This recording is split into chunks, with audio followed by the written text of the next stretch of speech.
Correct.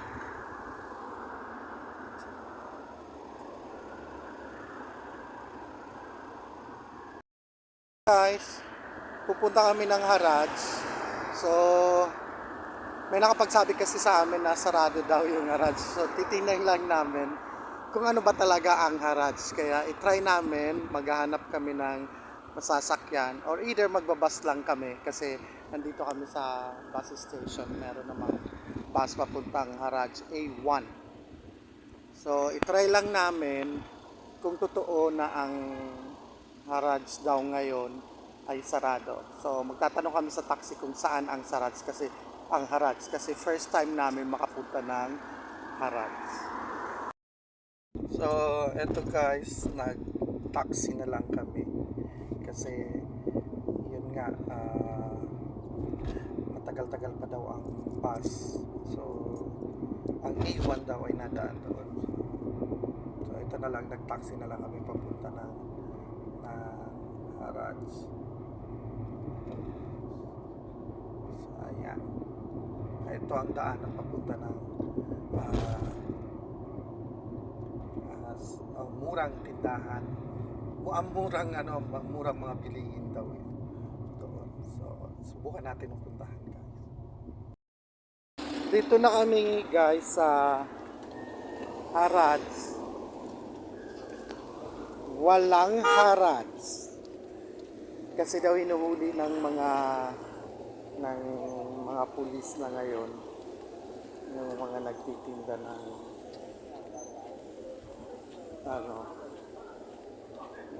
mga nagtitinda mura dito. Dito sa loob pala, meron pala. Yung mga nasa labas lang daw, guys, ang hinuhuli ng pulis. Pero yung sa loob meron. Meron naman. Ayan. Dito na kami.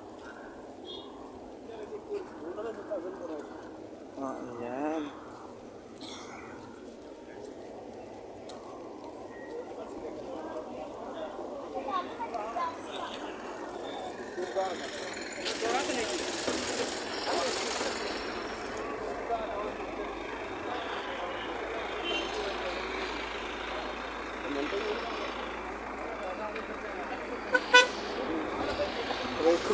Magbabangga pa ako.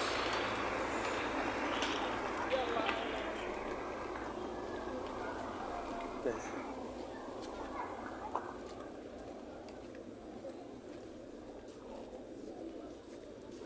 Ito, mga bilihan ng salasat. Yan.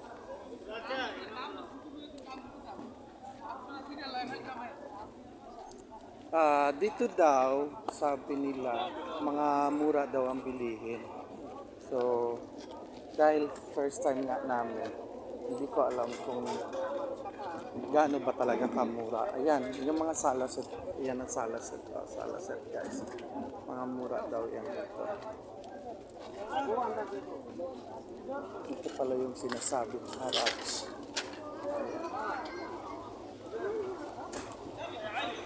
Mga kortina.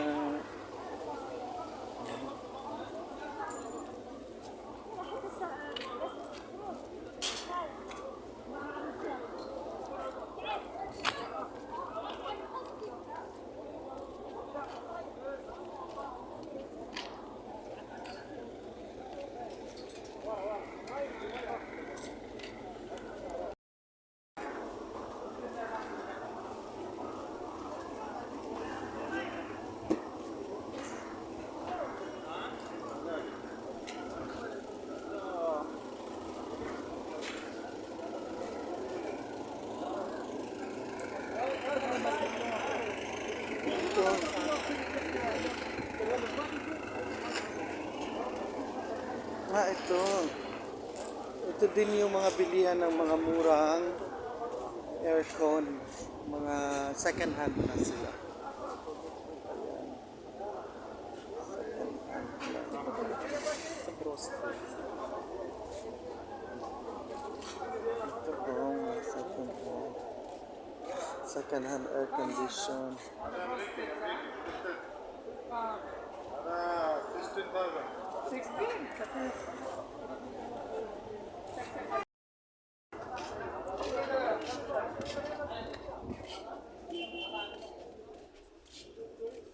How much is this? Baby?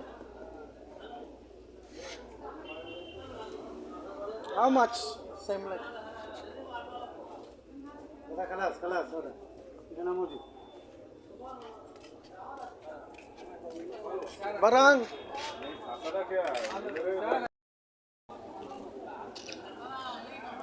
Ito din guys ang mga bilihan ng second hand tables, office tables, at mga cabinet yan.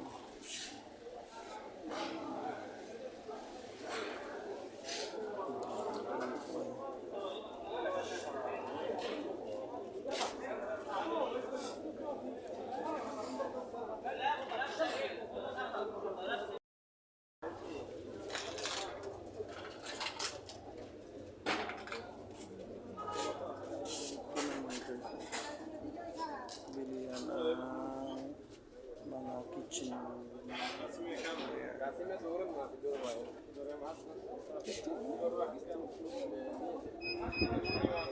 Matibay pa ito sa kalan natin.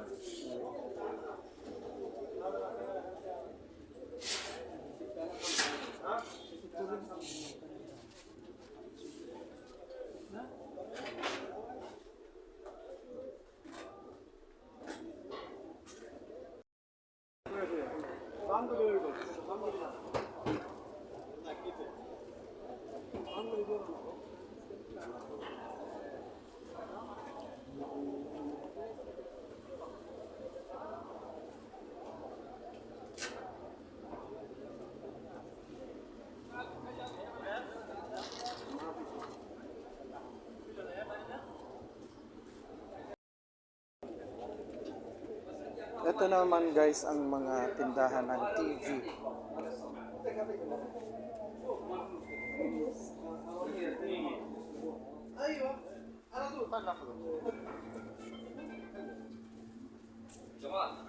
Mga second hand na to.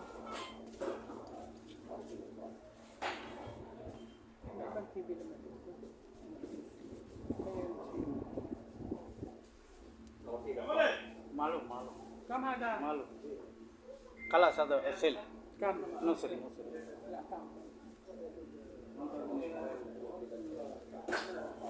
This one 200. Huh?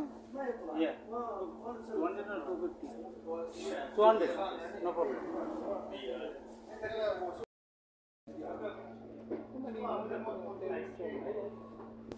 Ang linaw oh.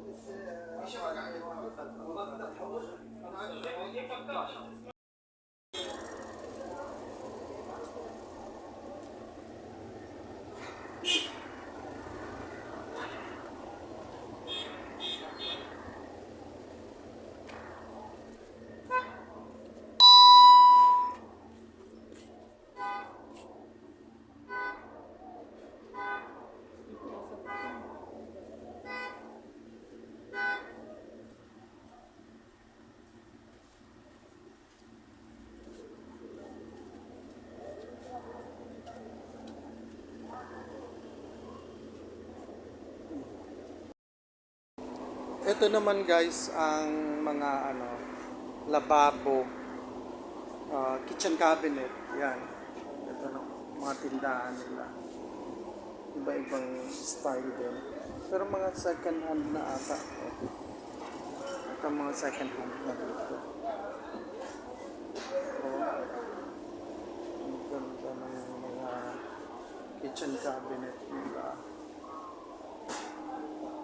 Yan guys.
Inisip na namin na lumabas na lang.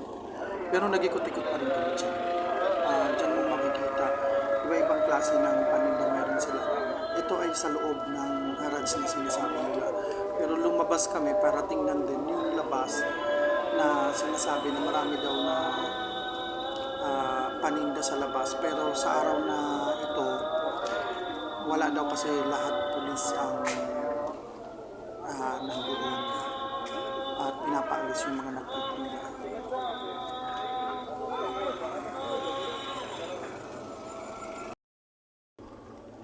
Dumaan kami dito sa sinasabi nila na tindahan ng mga harads dito sa labas.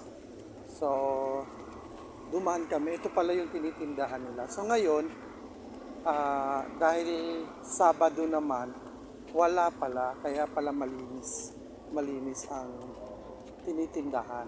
So walang nagtitinda ng mga mura pag Sabado.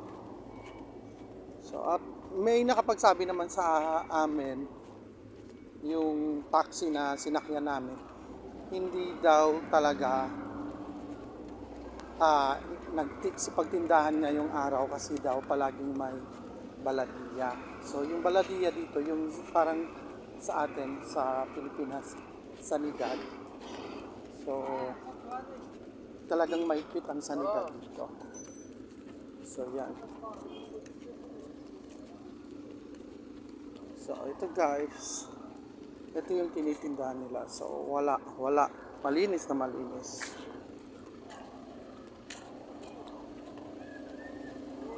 So wala talagang haraj ngayon, lalo na pag Sabado.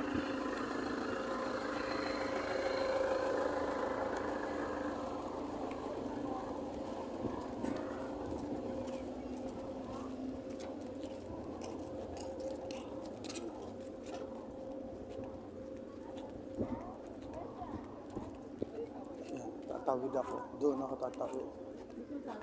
Sandali, titignan ko muna to.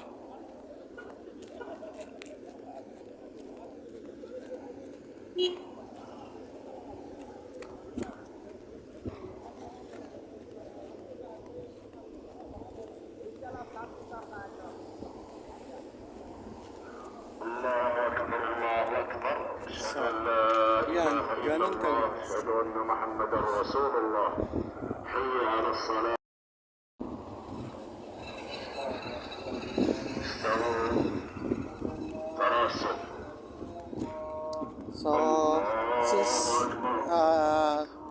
nakalabas na din kami doon sa loob na mga may mumurang tindahan, mapamurang paninda.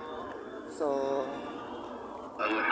naglakad-lakad na lang kami dito sa labas. Kadalasan daw guys, sa labas nito, punong-puno ng mga mumurang paninda.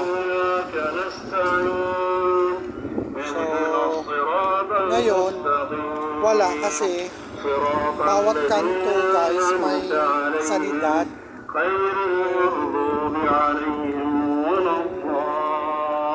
Parang mga nagtitindahan lang, lalo na walang permit, tsaka unsanitary na din kasi minsan na nakalatag lang yung mga paninda, parang basura na lang ba, tapos ginawa ka ng tao.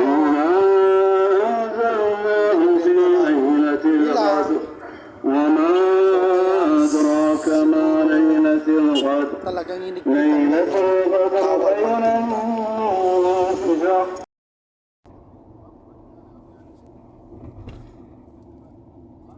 Ito na kami sa taxi, pauwi na kami.